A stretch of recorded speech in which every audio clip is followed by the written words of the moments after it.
We could probably add art critic to our ever-growing list of titles for this podcast.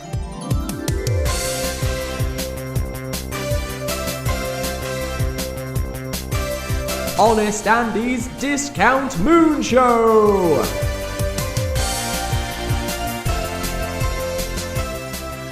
Hello and welcome to the Lunartic Show. I'm Andy, your self-proclaimed moon expert, so to speak. And with me as ever is Rick, the voice of the everyman.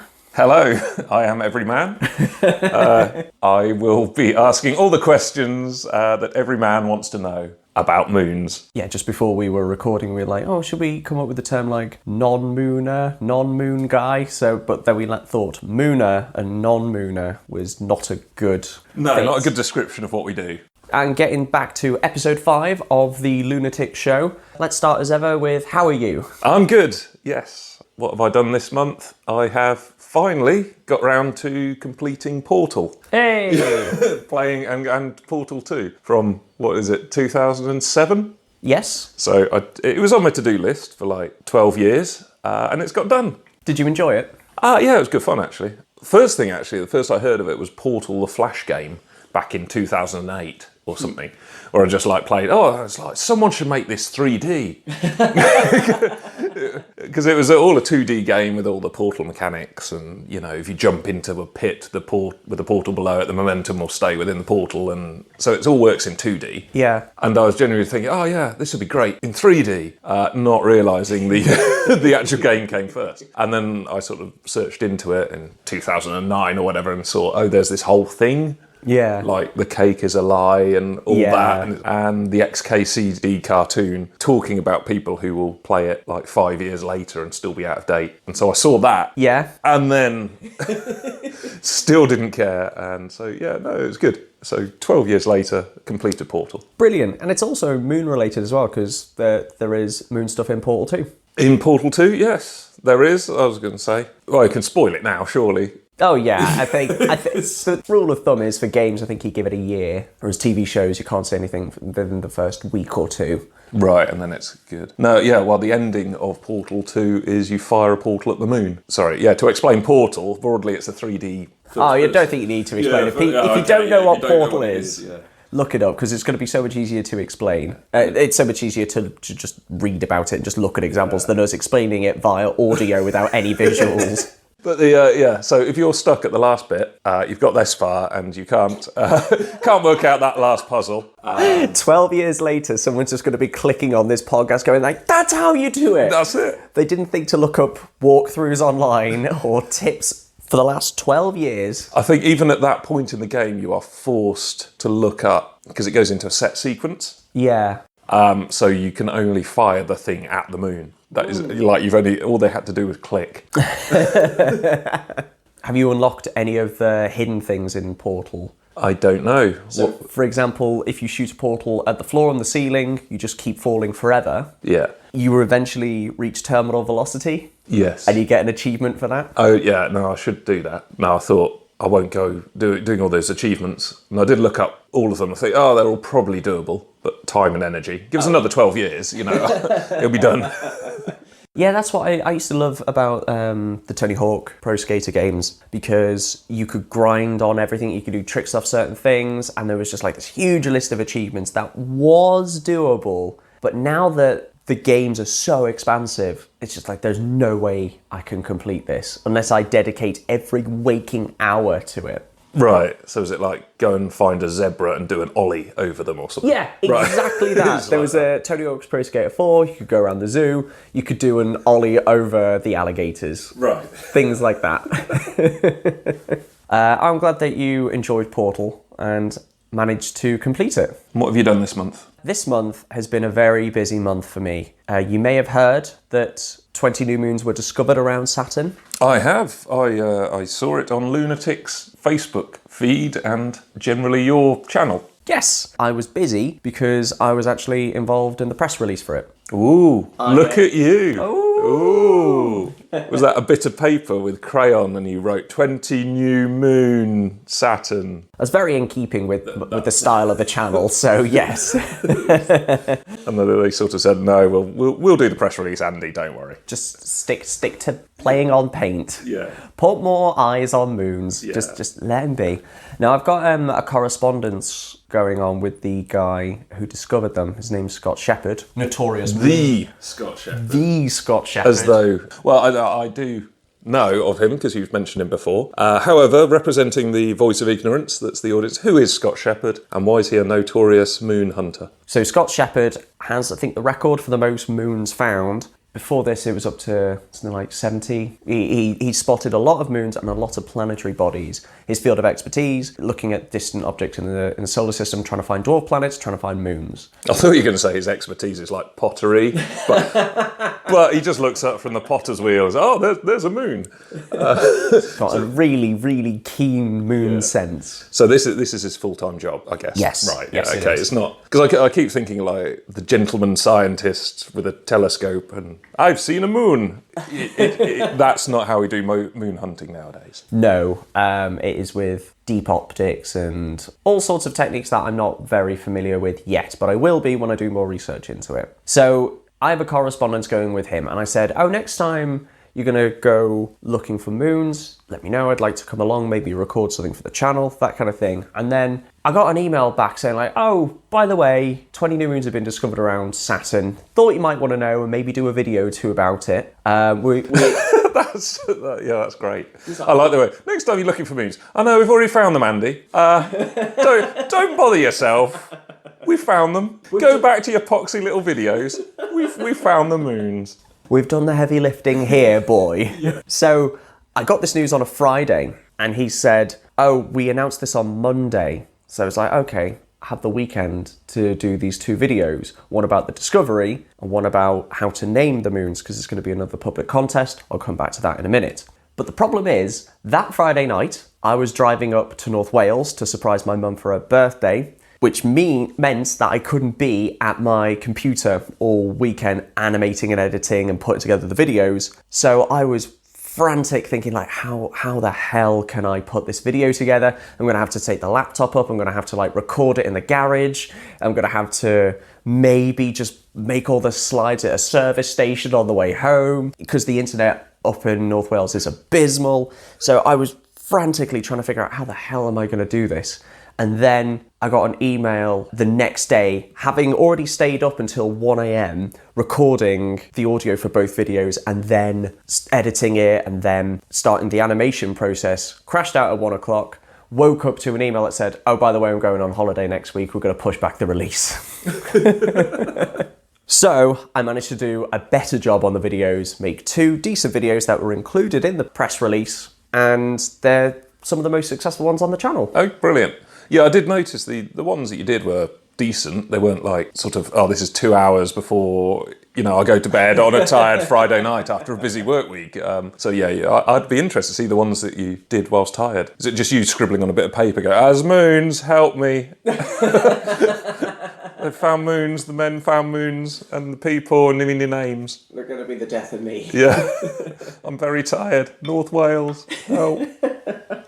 Not quite that bad. Okay. It just basically let me, one, fact check them, because it turns out I said 1 or 2 things wrong. I was able to confirm a few theories of my own of where they came from. Oh, cool. Yeah, because I was like, this sounds like it was part of the late heavy bombardment, but I'm not sure. Actually asked and he said, yes, it probably is. So I was able to get some facts confirmed and do some research into what I could potentially name these moons, because the 20 new moons of Saturn, the public are allowed to name them. All 20 of them, as opposed to 5 last time, because the last time they did this contest, it was 5 for Jupiter's moons, but now it's 20 for Saturn's moons. Are they basically just bored of... We've named so many here. Just, yeah, whatever. So, yes, being voice of the public, I've got a great name for a moon, Andy. I've got a very good idea what this name will be. Is it? You'll never guess. It's Moony McMoonface.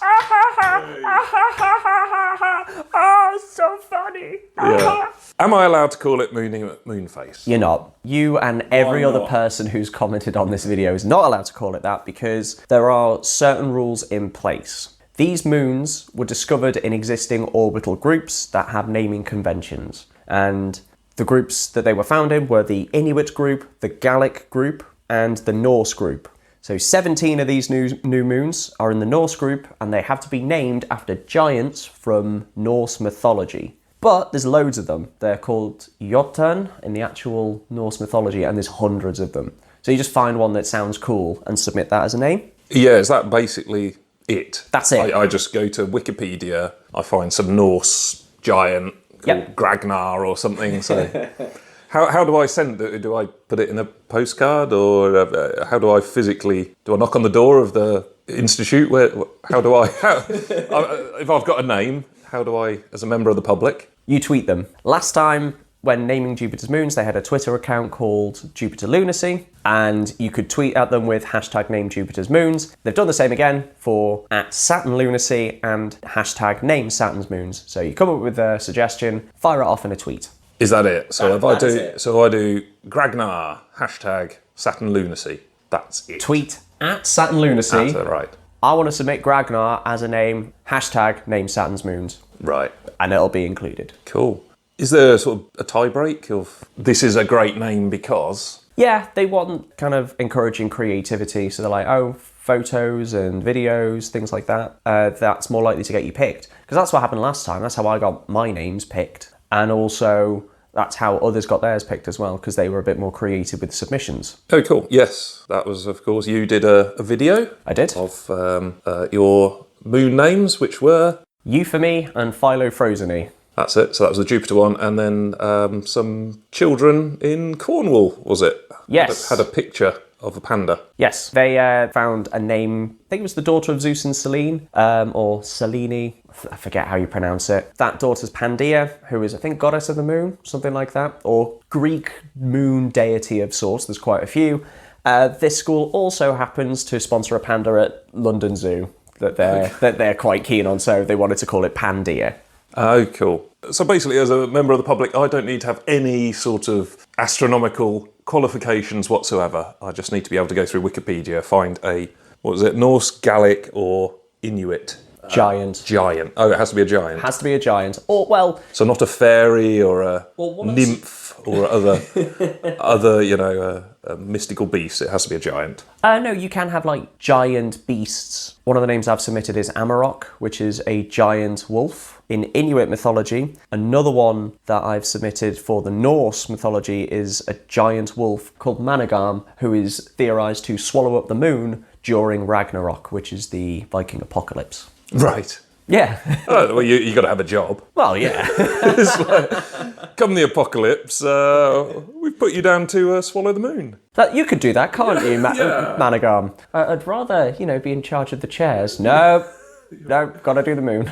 Well, we've all got our jobs in life. If I was a betting man, I'd go for the Norse group. If I was just to pick a thing, because there's 17 of them. Yep. So, if the Norse group, I'm guessing if you find a giant who's a Norse, tweet it in, you might be a moon namer. Yeah, I'm a moon namer, and it feels pretty good. So, I want to talk about the Chang'e 4 mission, the one with the U-22 rover, because I'm going to make that joke again, and it's gonna land this time.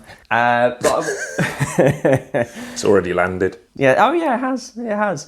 I want to talk about this little rover because I saw its name doing the rounds again, and I thought, oh, have they found or released more images of the gel-like substance, which turned out to be meteor glass on the moon? But no, it was just saying that it's going to wake up. Can I just stop you there? Yep. It's going to wake up. Yeah. Now, being a robot, I thought robots don't need sleep. Why is it waking up? Why has it gone to sleep? So it's gone to sleep to conserve its batteries, because this little rover is solar powered. So during the night, which lasts for 14 days on the moon, because the same side faces us every single time. So if you think about it, it's always facing the Earth and it takes 28 days to go around. So it's going to be illuminated for 14 of those days, and then it's going to be in darkness for the other 14. So 14 Earth days. Yeah, 14 Earth days. So a lunar day lasts 28 days. Now, it has a little nuclear power generator on it, I believe. I think it's a nuclear power generator, but it also has batteries as well. And these batteries are charged during the lunar day, which is 14 Earth days, but to conserve power and to keep it going for longer, it powers down during the lunar night to conserve energy.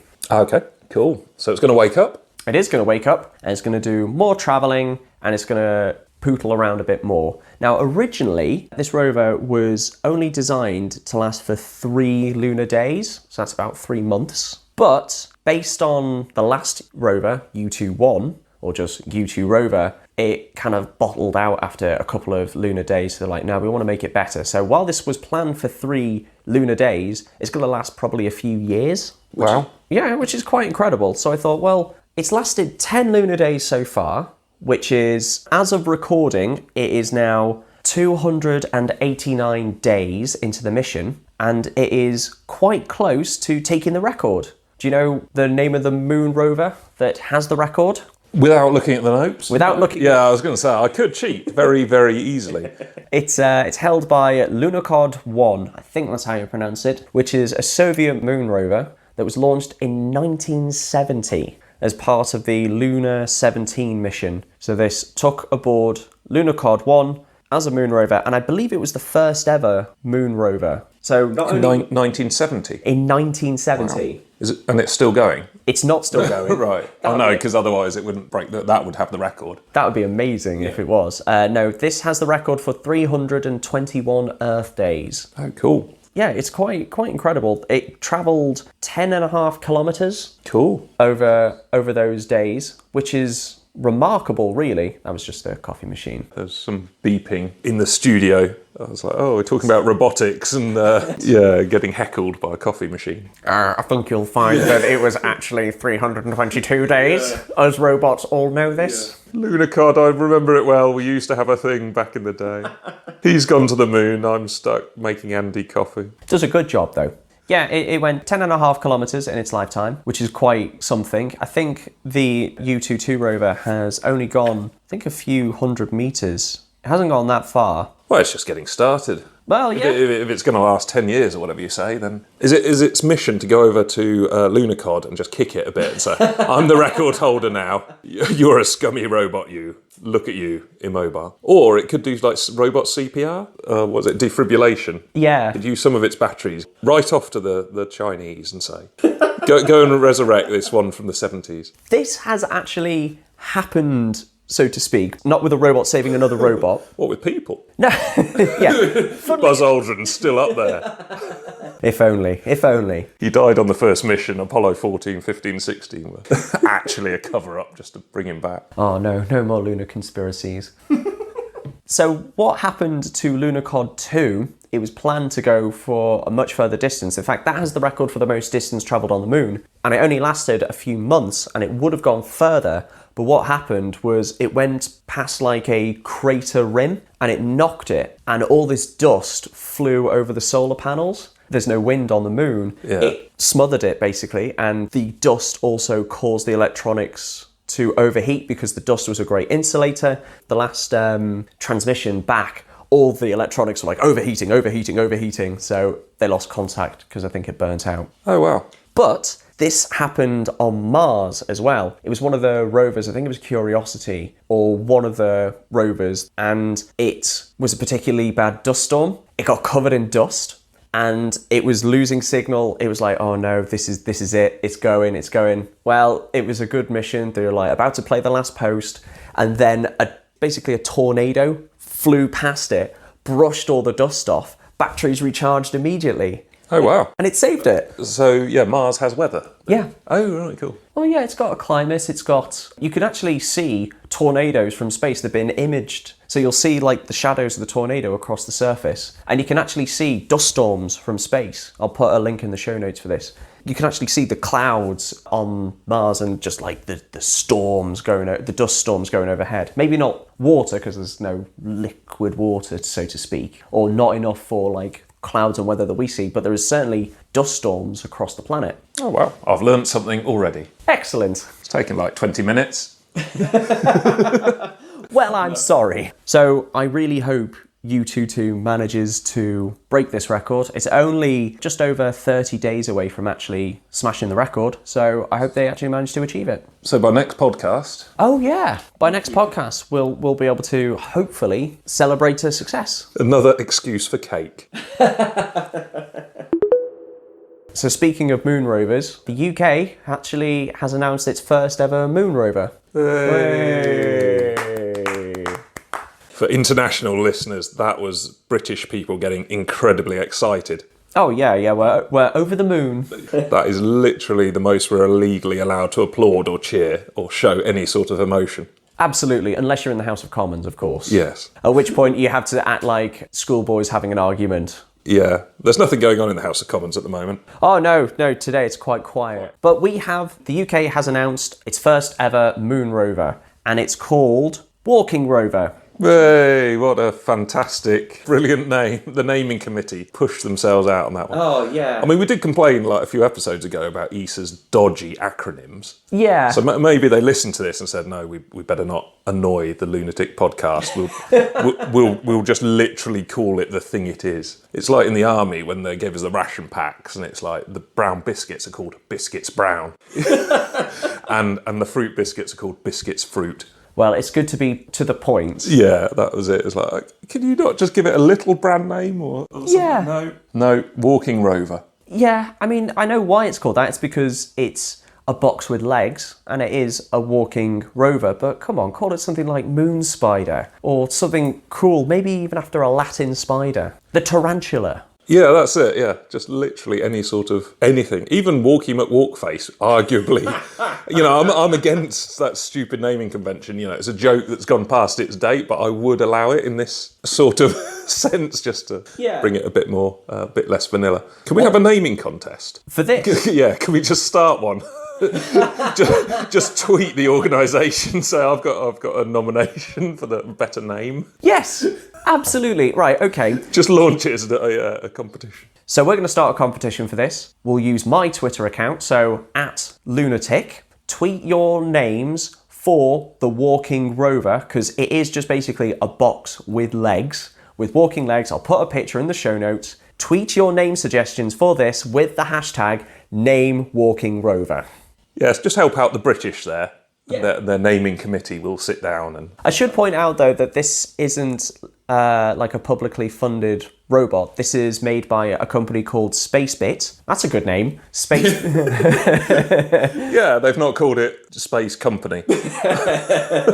They're a British private space company called Spacebit, and they have teamed up with a US robotics company called Astrobotic, and they are going to have the lander. So Astrobotic are going to create the lander, and Spacebit are going to create the walker that's going to go on the lander. The lander's also going to take up lots of other equipment as well. I think 13 other probes as well as the walking rover. So they're basically just going to dump a swarm of robots onto the surface. Is it like Hunger Games, but for robots? Yes! Could we send up Hypnodisc? Yeah! Moon-based robot wars. That would be epic. Just all these other countries have spent millions on developing their robot to do science, and Britain just sends Hypnodisc. It's like, oh, sorry, we thought it was Robot Wars. We've just mashed all your robots. Sorry. But we won. Yeah, we did win. Oh, Hypnodisc would absolutely tear the legs off this as well. But the walking one would have double the weight limit as well, because you had a weight limit of 100 kilograms, but walkers could have 200 kilograms. That is nerd. We've talked about your Robot Wars fetish. Fetish? Predilection, I think. Yeah. Going through your teenage years. Yes. I think fetish is too strong a word, but you entered a robot competition, so yeah. And I did used to build robots out of Kinects and have my own little Robot Wars contest. Oh, you didn't hit? Did you? No, my own personal ones. Oh, cool. We didn't talk about that. Oh, they were just made out of Lego. They weren't anything amazing. Like, I wasn't there welding at age 12 trying to build this amazing robot. Did you then fight them? Was it like you and a mate? Me and my brother. Oh, cool. Yeah. Could you actually smash the Lego, or was it like more push them out of a ring or something? So we came up with rules, and it was a case of if bits fall off, then that counts as like damage, because you'd have like Lego like pullback motors kind of thing. So we'd like push them into each other. If they flipped, they're out unless you put a Shreemec on them. Right. My dad actually built a wooden arena for us as kids. So we Cool. And so we had like a pit. We had the corner patrol zones. We had loads going on. How big was the? I think 2 meters by 2 meters. Oh, cool. So it's fairly big. Yeah. Oh, that's good. It was a very proud dad moment when he unveiled it, and then Mum was just like, "Where are we going to keep it?" Immediately raining on the parade. Have you still got it? I think I might have, actually. I think it might be he's either scrapped it for firewood or it's still in the garage. If it is, I'll ask him to take a photo of it and I'll put it in the show notes. Yeah. If there's no photo, then it's been burned. It didn't exist and it was just a childhood fantasy. Did someone dress up in like a beard and pretend to be Dr. Noel Sharkey? No, they didn't. We should have got Mum, put on the beard. No, I'm trying to do something here, Andrew. No, Mum, we need an adjudication. I'm trying to balance the family accounts, do dinner, and make the household run while you lot are playing bloody Robot Wars. I'm certain this counts as damage, Mum. Just like, yeah, but we're overdrawn. We need to get this sorted. But he didn't put a Shremek on it. Going back to the walking rover, I think this little robot, which is only going to be about 1.5 kilograms, so it's not heavy at all. It looks like one of two things to me. It looks like the creepy doll head from Toy Story, the one with the spider legs. Yeah. And it also looks like the head that grew arms and legs from The Thing. John Carpenter's The Thing. Yeah, I assume these will go on the show notes. They will. Yeah, because when I saw that, I was like, oh, that's the spider demon from Doom. Okay. I was going to say you can Google that now. But so I kind of think, hang on, the only moons I know apart from the moon are the ones from Doom. The ones I knew from the beginning of the podcast were Phobos and Demnos. Yes. And now we're sending spider demons up there. This just sounds like an origin story. Oh yeah, it does. It does look a lot like them, you're right. Especially that one. Is there a minigun on the one they're sending up? There isn't a minigun, unfortunately. However, it does have a camera. That would be a lot easier boss to defeat. Where you're firing plasma guns at it and it's just taking photos. I wonder if it'll be like that company that taped the GoPro to the satellite, the one that you were talking about or worked for. It might be something like that. So yeah, I like how it's come back around to Doom again. Yeah. So most rovers have wheels. Yes. Because they're simple, they work, that's similar to how cars work, for example. We Yes. don't have cars with legs, because that would be robotically challenging. So I'm guessing the legs make it more able to deal with terrain. Absolutely, yeah. The wheels, this was actually an issue with the U-22 rover because they have to make it really light. They can't make the wheels too robust. So this means the wear and tear on the surface might get the better of them. So they're not solid wheels, they're kind of just like panels. There's lots of gaps in them. So they might get stuck on a rock, they might get stuck just on a crater. They might get stuck, but this walker allows them not only to navigate difficult terrain, it allows them to go into caves and tubes, which is quite incredible. Because there will be lava tubes on the moon. There's lava tubes everywhere where there was volcanicity. What's a lava tube? So a lava tube is when the lava is cooling, when it's exposed to the air, it's going to cool down quicker, so that turns to rock. But if you've got a lot of lava, the bit in the middle is still going to be liquid. So the stuff on the outside is rock, but the middle is liquid. What's going to happen is it stays as a cave and the lava drains out of it. And it leaves behind a tube and a cave. Oh, cool. At some point, though, presumably the top gets knocked off, or... There'll be erosion, so they might get knocked off. Well, yeah. How does it get in, otherwise, if it's... Okay, so there's been an eruption. Yeah. You got a lot of lava coming down like a hill. Yeah. So you got lava 10 meters deep. Top cools. Yeah. The stuff at the bottom is going to drain out, and that's going to keep on going. So if I'm on the top, walking across this rock solid stuff, how do I dig in and kick my way in? You could do, but there will be an exit and entry point for these caves as well. Okay. Like, I've actually been to some in America. The tubes were actually part of a river. So they were originally a lava tube, but then the river formed and goes through these tubes now. But it looks amazing. Oh, cool. This is getting suspiciously like the Minecraft podcast.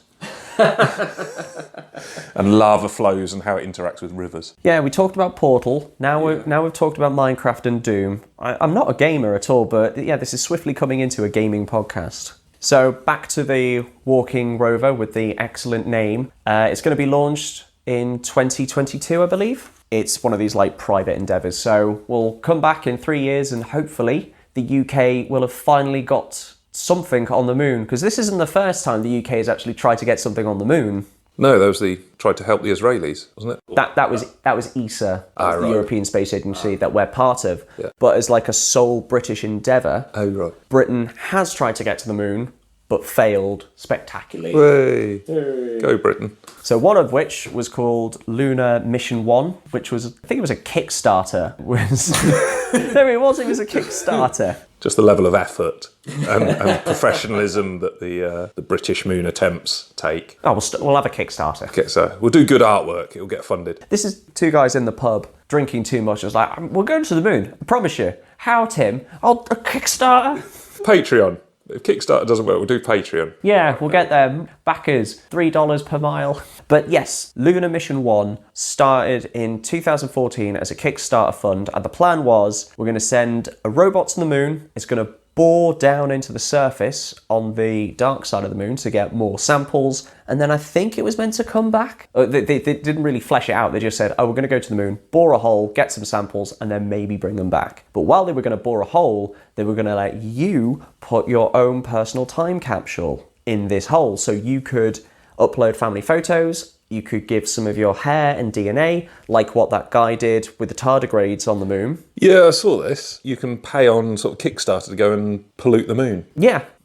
Pollute the moon is a great way of describing it. 500 quid were these time capsules. You can put your favourite songs, favourite videos, basically a USB stick full of stuff, put that on the moon with some hair samples and whatever, and that's your time capsule on the moon. But thankfully, this mission never came to be because it was closed down due to tax reasons. And what were they, Andy? So HMRC slapped the company with a huge VAT bill. I know it well. I'm self-employed.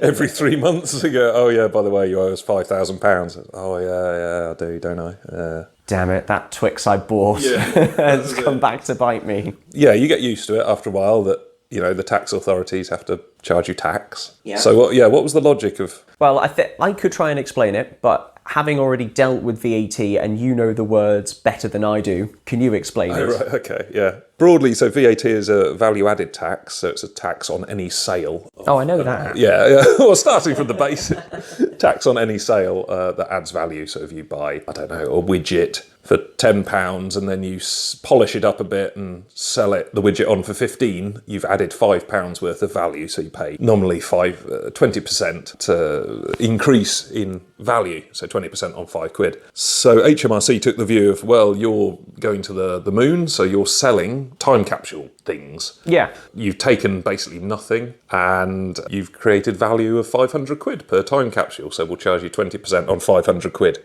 So £100 per sale you've made. Thanks. Yeah. It was of that order. I think it was £90,000 they wanted. Yes. That was as though an accountant has just kind of looked at this and said that's literally what it is. When I first read it though, I'll be honest, I thought, well, have you ever gone on to Kickstarter? I don't know if anyone or in HMRC has, but broadly, yeah, I suppose you are buying a service, but it was more, let's just fund the mission and it may not work because it's inherently risky. Yeah. Which means it's a capital expense. So if you're buying, say, shares in a factory that makes widgets, you're not actually buying a widget itself, and HMRC will say, okay, that's fine, you're investing in the company or the country or whatever. Yeah. We won't charge you VAT on that. So they were arguing it's a capital expense because you never know, they might not actually get a time capsule on the moon. Yeah. Which, to be fair, yes, is probably correct. Whereas HMRC are saying, well, no, you've sold a thing for 500 quid, therefore it's VAT. The analogy they used was vouchers. That's because if you go into a shop and you buy a gift card, you pay VAT on the gift card. You haven't physically bought a thing, you are buying something for someone else. So that in a way, that's kind of like capital that they're going to then spend. But because they are getting a tangible thing at the end of it, it's a voucher, which can be taxed. And that's how HMRC came down on these guys. I would say, though, broadly, if you buy a voucher from, I don't know, M&S or something, you will get something for that voucher. Yes. Whereas if you say, oh, you're going to go to the moon, if I was giving 500 quid to these guys, I wouldn't expect a guaranteed result, let's be honest. Not against their professionalism, just because getting to the moon is bloody difficult. It is. And, you know, as per... what was it, the Indian mission, the other week or month. Everything fine, and just the last minute it went wrong. Yeah. So there's a high level of risk on it. You can see the argument why they're saying that's a capital expense. It's a risky proposition. It's not it's a donation to a sort of semi-charitable type effort. So I think they're appealing it. Yeah, but this was back in 2014. Is it? It's been 5 years. Oh, right, they're not going to. Or they will probably do their legal paperwork a bit better this time. If they're going to try again, yes, they're going to have to really step it up a gear. Yeah. So now that we have a solid plan that's not involving Kickstarter to get to the moon, hopefully we'll be able to get there within 3 years with a rover with a better name. I've got a suggestion. Can we call it Jimmy Car? Because it's kind of like a car, because it goes around, but also it was sort of enabled by tax avoidance. That's mean, but true. Well, we didn't get to do it last podcast, but we will this time, because it's now time for Moon of the Month. Hey, sorry. Sorry, I Delayed enthusiasm. yeah, I didn't know what do we do for Moon of the Month? It's been so long. Moon of the Month. This month is the Hunter's Moon. Fantastic. So called by the Anglo-Saxons because apparently this is the month where game is fattened and it's time to start preparing for the coming winter. So you fatten up your livestock, get ready to batten the hatches and feast over the winter. There are other names for it, many other names actually, but my personal favourite was Dying Grass Moon. Why is it called that then, Andy? Because the grass dies around this time of year. Yeah, fair one. Trees, plants and leaves are therefore dying during the winter season, hence Dying Grass Moon. When I first looked this up it's the Hunter's Moon, it's Hunters with an apostrophe, and Hunter is a name in America. It's like quite a popular name. It's the first time I ever heard it was in Paranormal Activity 2 when they called the kid Hunter. And I thought, that's an odd name for a child. And ever since then, I just heard it all over the place, like people calling their child Hunter. Yeah, it's a alright name. But It is an alright name. I'm not criticising. Yeah, I'm just thinking of other names that are professional. I mean, surnames are traditionally professions. Like, any Smith is a blacksmith or... John Constable. Yeah, that's it. Yeah, any other Smith. Harry Potter, presumably. Taylor. There's loads. But Hunter as a first name, you're kind of like painting that kid into a corner for what profession they're going down in. Well, I don't think you have to. It's not... No, that's the rule in America. Nominative determinism or... But yeah, they're not calling their kids vlogger. They're not calling their kids banker or tax avoider. Advertising executive Smith, come here. But yeah, when I read Hunter's Moon, I thought, who is Hunter and why does he get to have a moon named after him? But then a little digging made me realise, it's actually hunting. It is the moon for the hunters. I think they've put the apostrophe in the wrong place because there's more than one hunter. Oh, so should the apostrophe, so it'd be hunters? It's possessive of a plural, so hunters apostrophe moon. Okay. It implies there was literally only one hunter, which is probably true nowadays because, if we want food, we go to the supermarket. So maybe they have updated and they've done a census and so like literally there is only one person hunting who needs this moon. Somewhere out near Stow-on-the-Wold, there's a guy called Gary who just shoots wild boars, and he hasn't bought a torch. You know more about naming moons, so you should know this. It reminded me also of Hunter's Chicken. If you go to the pub, you get Hunter's Chicken. Yeah. And it's just like, if you're a hunter and you come back with a chicken, it's like, what the hell have you done? Because chickens are domesticated, so you've just gone out to the garden and just shot your own chicken. Or your neighbours. Like, you're not a hunter, you're just a thief or an idiot. We have a family of 17, John, and you come back with one measly chicken. Yeah. Oh, it's got barbecue sauce and bacon on it. Yeah. Right, hang on, where do you get the bacon? Once again, a pig, that's a domestic animal. And you cured it for 2 weeks to get this bacon. That always confused me. Why is it called Hunter's Chicken? Because it is chicken, barbecue sauce, cheese, and bacon. That is not traditional or like ornate that you would equate with the word hunter. That's just like pub grub.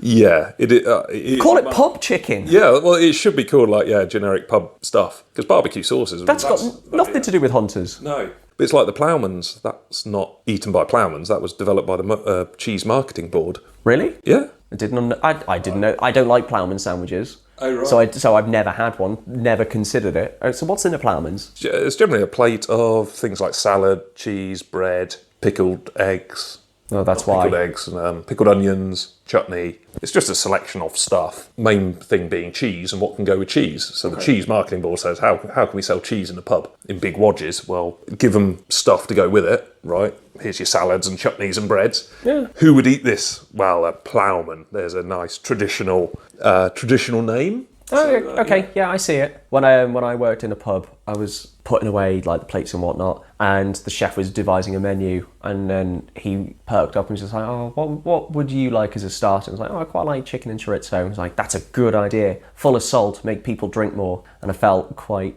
devious then. And it's like, "Oh no, what have I done?" Did they then call it like the sailors' chicken chorizo thing? No, sailors' dinner. Just called it chicken and chorizo. Oh, okay. P.S. Please drink more. Very local moon news now. Yes, very local moon news. I use Facebook and the local newspapers in America to try and find some stories, and it's been a bit dry in terms of news. There hasn't been anything major or anything that I really want to make jokes about. There have been some tragedies that I thought, no, we won't joke about that.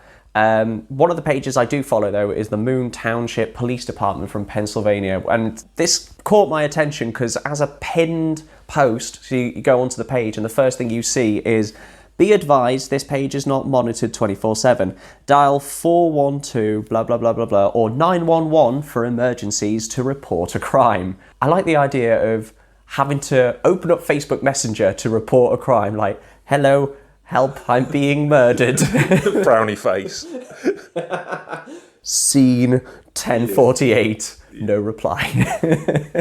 Set up like a crime scene investigation event, and then set the location. Set the location as your house, and invite the police. And they'll just reply with "interested" as opposed to "going." Yeah, that's it. We might have something else on.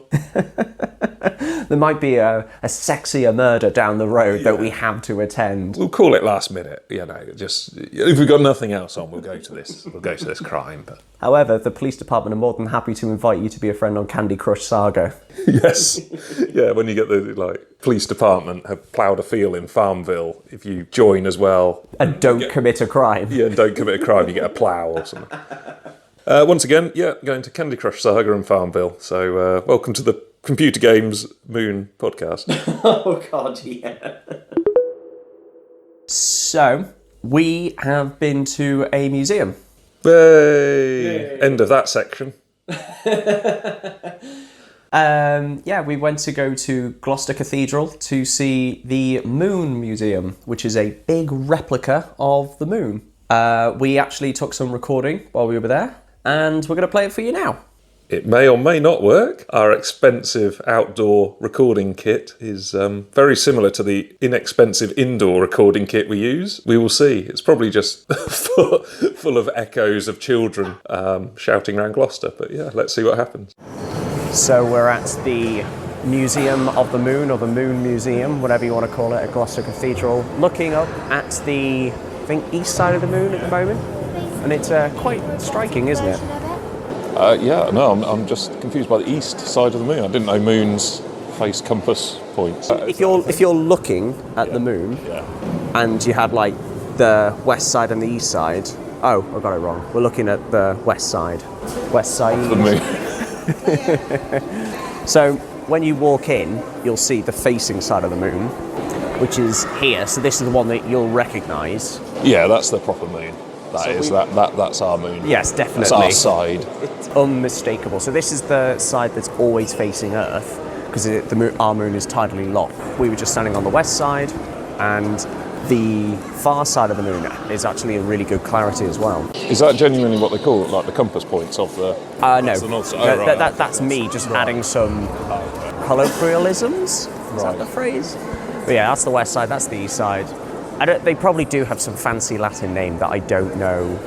Far side, near side. Near side is facing us. Far side, everyone knows far side, and dark side of the moon.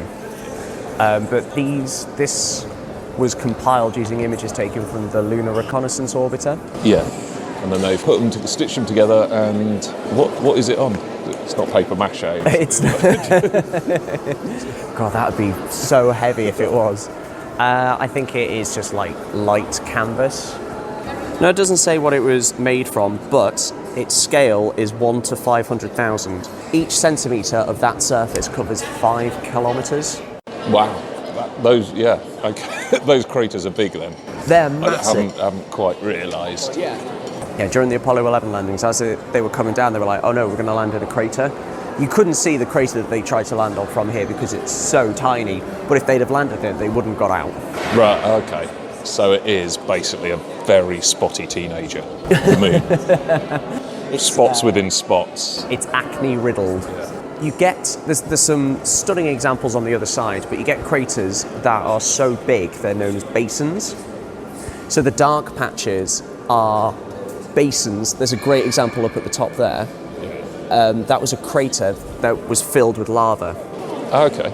And you can see here, on the front of the moon, that the white crater there in the bottom half, that's known as the Tycho crater, and you can see the streaks going across the moon. Yes. Yeah. That must be, that's a few hundred kilometres or something. Easily, yeah. And that's known as something called a complex crater, because if you look in the middle, it's got like a little peak. Yeah. And that's when the impact is so great that some of the rock from the bottom of the impact shoots up. It's kind of like like Newton's law of reaction. Like if you throw a rock in a pond Yes. and the water coalesces around. Exactly that. So last time I came to have a look around here, there were more people doing the Leaning Tower of Pisa, trying to hold up the moon. Cool, yeah, we should probably describe how big it is. Yeah, it is massive. 4 people high. Easily. Probably look. Well, it's 21 metres across. Is that right? So I'd say... This is the model moon, not the real moon. No, the real moon is not 21. It's a bit bigger than 21 metres. So at the bottom of the moon, there's a great example of what's known as crater dating. So if you look at that crater, and it's got some little ones in the middle of it, but then you've got some other craters that have smashed into the rim of it, and you're able to date when certain impacts have happened on the moon. And then there's this thing called saturation, crater saturation, when the surface is so covered in craters you can't tell where the old craters were anymore. Whereas the basins, the dark patches that are filled up with lava, they don't have a lot of craters in it, so that means that part of the surface is younger than the heavily cratered bottom of the moon. Should we go look at the dark side? Yeah, yes. Let's see. I'm home to see Pink Floyd. So the far side of the moon looks a lot like Mercury. As in the planet or element? Both. So yeah, like the planet Mercury is covered in craters and looks just like that. Oh, cool. Yeah, I do not recognise that as a picture at all. So, and it's in really good clarity as well. So this is all taken using the Lunar Reconnaissance Orbiter. And so their images are really, really high def. Yeah, it's quite something, isn't it? Yeah, that's good. So the Chang'e 4 mission is exploring all of it. Well, not all of it. They're exploring the far side of the moon. And they are looking at something called the South Pole Aitken Basin, which is towards the bottom of the planet. So you can actually see this darker patch at the bottom. Yeah. That is one huge impact. Yeah, it looks a bit flatter than the rest. Yeah, that is one huge impact that happened years ago, and there've been more and more craters since, and there's not a lot known about it. And this may have shaped the moon as we know it. So there's a lot of research going on there. And that's where the Chang'e 4 mission is and where the U-22 rover is. Okay, so that was us in the museum, maybe.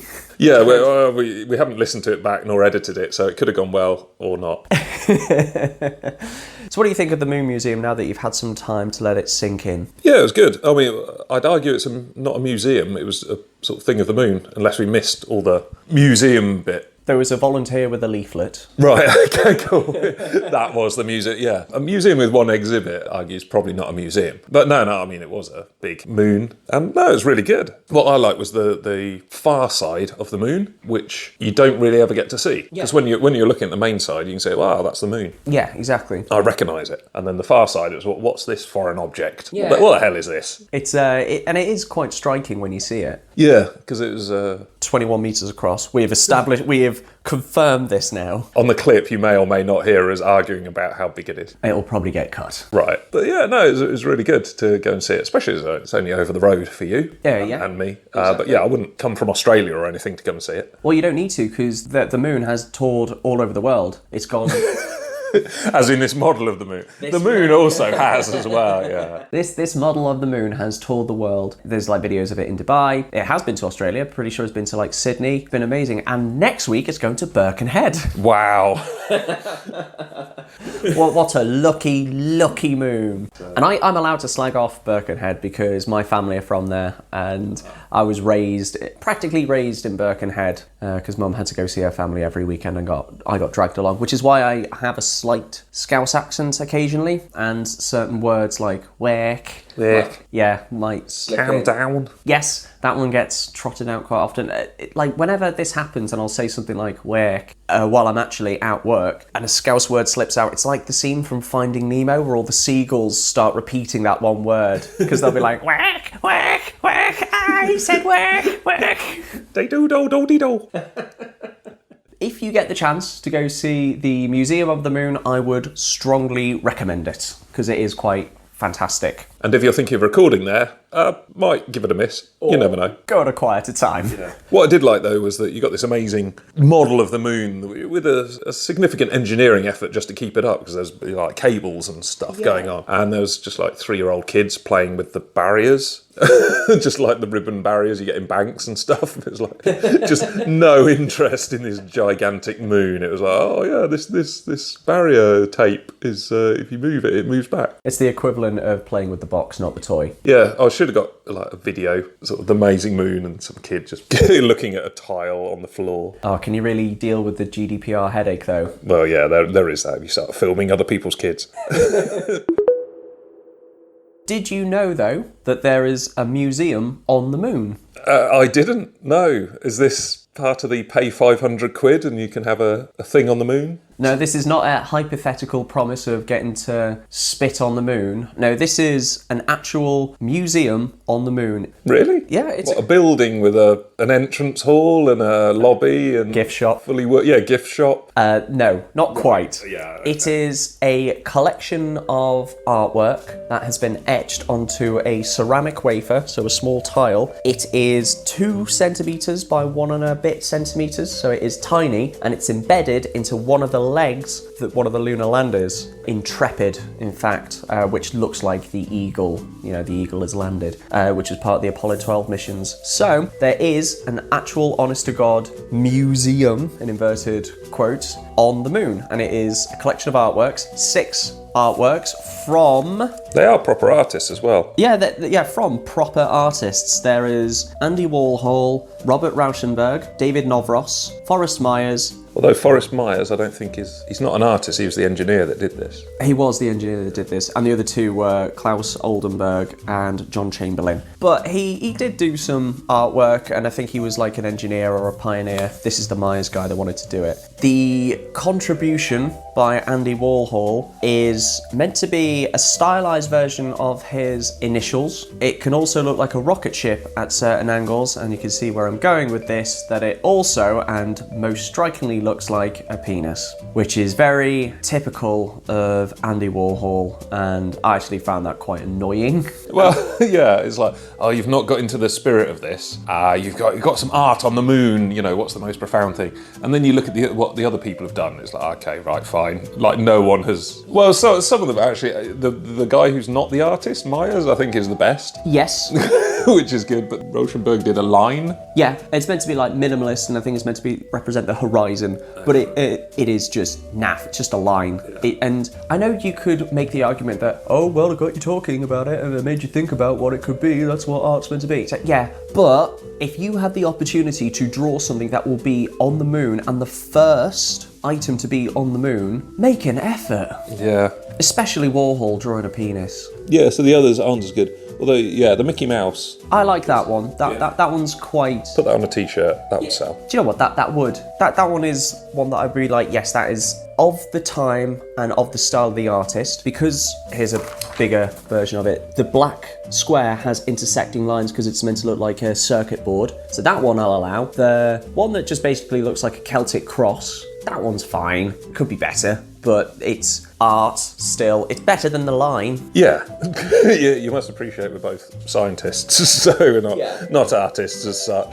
Not that are mutually exclusive, but yes, I think more effort should have been put in. Admittedly, it could be the equivalent of, hi, famous singer, do you want to come and do some freebie singing work for me? Yeah. So it's, hi artist, do you want to do some freebie work? But I don't know, it's getting on the moon. It is, and also these were prominent artists of the time, so it is meant to be an honour. Yeah. Although Andy Warhol was just like, oh, well, it's an inconvenience, I'll draw a penis. By the way, when I show this on YouTube, I think I'm going to have to actually pixelate it. Oh, right. When the New York Times reported on this, they had to cover up the actual Warhol contribution with the thumb. So I'll put a photo up here and it's in the show notes as well. This was not technically allowed because NASA never gave the go-ahead for the Moon Museum. It was snuck aboard. Oh, right. Just continuing the thing of sneak things onto spacecraft. Yeah, but as per the tardigrades last time. Yeah, but this isn't as damaging, though. No. Although I just imagine loads of tardigrades now wandering across to go and look at the museum because they've now been chucked on the moon without anyone's permission, and they're just like, well, what do we do now? Let's go and see the museum. Okay. Should we get that spider robot when that arrives? We've got the little tardigrades with berets and little goatees just opening up TripAdvisor, being like, oh, the Moon Museum's got 4 out of 5, let's go check that out. Oh, it's closed on Sundays though. and we have to wait ages because a day on the moon just lasts for months. Oh, it's going to take us 3 months to get there and then it closes. When I found out about Museum on the Moon, I thought, oh, that's quite a neat idea. Looked at the images and was 50% disappointed because 3 of them are kind of naff. But it did make me think, if I was given the opportunity to draw something and put it on the moon, what would I draw? So, what would you draw, Rick? Oh, right, okay, coming to me first. I would probably draw a sort of MC Escher type cube thing, one of those impossible cubes. Like what he's done with the sort of, yeah, and it's like, oh, actually, he's kind of already done it. But it's just to confuse people in the future, make them think we're cleverer than we really are. If you imagine someone in 1,000 years' time judging civilization on that, it's like you're just generally rubbish. Whereas if you some sort of clever pattern using prime numbers and the Fibonacci sequence to show, yes, or the Riemann hypothesis, also, I don't know, to prove, yes, look, this is the state of science and maths that we are at, and this is the best visual image, something clever where people are there, and you have to do a bit of studying to understand it. You're talking about the golden record on Voyager. Well, yeah, so it's very similar to the Voyager one. Yeah, okay, because that has the Fibonacci sequence on and whatnot. Yes, no, I know what you mean. I should point out, this museum is probably about the size of your thumb. Yeah. And it's embedded into a leg of a space lander. So I don't think they're going to see the lander and go like, wow, this civilization's amazing. Wait, what's that on the leg? Oh, it's a willy. Let's write off this species. They're clearly idiots. Okay, yeah, fine. But that's what I do. I think that's more appropriate. Yeah, I think you're right there. That's what I do. What would you do then? I've been racking my brains trying to think of what I would do, and I've been drawing a blank. I can't think of anything that I would do. I'd like to do something personal, maybe put a significant date for me and my wife, maybe put your initials. I was thinking in the initials. shape of a body part. Not quite. Maybe, because Lunartic is my baby at the moment, I'm throwing all my energy into that. Maybe the channel logo. I think that would be something, although it is just a big L. It is, yeah, it is a moon-related thing at least. It is. So I think maybe the channel logo, not for brand purposes, but because this is something that's dedicated to moons of the solar system. So it's not corporate branding, advertising on the moon. No, this would actually have a purpose. At least that's the mental gymnastics I've done to come to the conclusion that it's okay to put a logo on the moon. So all in all, okay, there's a museum on the moon. By that you mean a set of 6 very small pictures, 3 of which are kind of rubbish. Yes. Isn't that every gallery though? Basically, yeah. Like, it's always smaller than you think it's going to be, and only half the artwork is actually any good.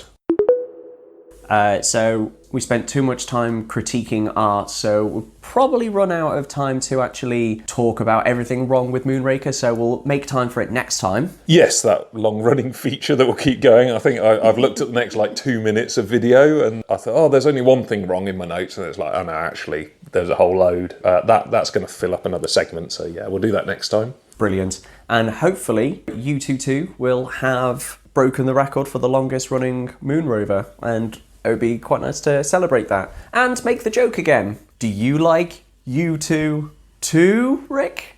I do like U2 as well. Hooray! Oh, hang on.